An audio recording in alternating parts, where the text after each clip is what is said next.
من الشیطان الرجیم بسم اللہ الرحمن الرحیم وعدنا علیہ حقا فی التوراۃ والانجیل والقرآن صدق اللہ العظیم۔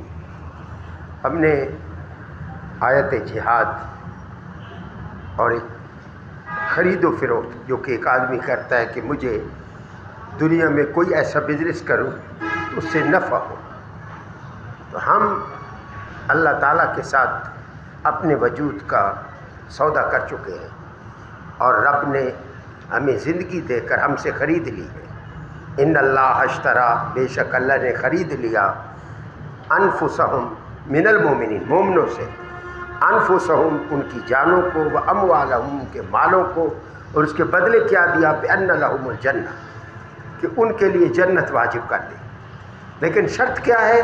یقاتلون فی سبیل اللہ، ان لوگوں کی جانوں کو مومنوں سے خریدا ہے جو اللہ کی راہ میں جہاد کرتے ہیں، وَيَقْتُلُونَ قتل کرتے ہیں، فَيُقْتَلُونَ جو قتل ہو جاتے ہیں۔ دونوں صورتوں سے کوئی anything could be possible, وہ قتل ہو سکتے ہیں، قتل کر بھی سکتے ہیں۔ وعدن علیہ حقا، فرمایا یہ جو ہم نے خرید و فروخت کا وعدہ کیا ہے یہ سچائی پر مبنی ہے۔ وعدن وعدہ، علیہ جو ہو چکا، حقاً سچا وعدہ ہے۔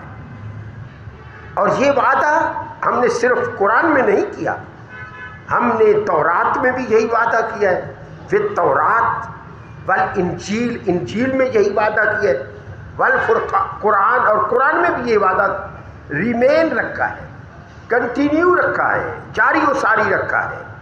اور آپ کو اللہ کے مزاج کا پتہ ہے کہ لن تجد لسنت اللہ تبدیلا، اللہ جب رول بنا دیتے ہیں تو اس رول سے انحراف نہیں فرماتے، پھر خود بھی اس کو فالو کرتے ہیں۔ رول اللہ بناتا ہے اور پھر خود بھی فرماتا ہے ان اللہ لا یخلف المیعاد، اگر وہ کسی کو اللہ وعدہ کر دیتا ہے تو وعدہ خلافی کبھی نہیں کرتا۔ تو اب جہاد میں جو لوگ شہید ہو رہے ہیں فلسطین میں، یہ عین جہاد ہے، جہاد فردی ہے، ان میں قتل بھی ہو رہے ہیں، بڑا دل بھی دکھتا ہے، قتل کر بھی رہے ہیں، اس سے خوشی بھی ہوتی ہے، اللہ انہیں فتح دے رہا ہے، لیکن اللہ نے ان کے ساتھ وعدہ کیا ہے۔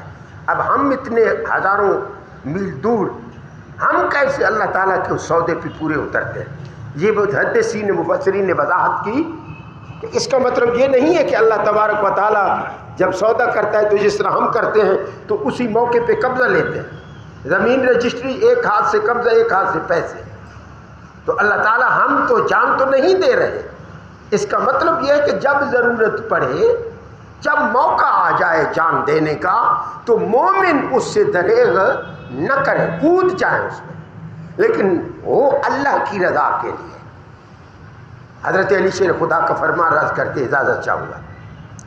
حضرت علی شیر خدا کا واقعہ یہ بڑا فٹ آتا ہے کہ آپ نے جس کافر کو گرایا، بھگایا، گرایا، بیٹھ گئے اس کے سینے پہ تلوار نکالی، انہوں نے تھوک دیا، آپ نے چھوڑ دیا، وہ حیران ہو کے کھڑا ہو گیا، کملا اور پچھڑ لا گیا، علی تیں کی کیتا، میں نے تو، مجھے تو نے بھگایا، گرایا، میری گردن پہ بیٹھا، تلوار کھینچی، میں نے تو تھوکا تھا کہ تو میرے زیادہ ٹکڑے کرے گا، لیکن تو ٹکڑوں کی بجائے بالکل ہی چھوڑ دیا۔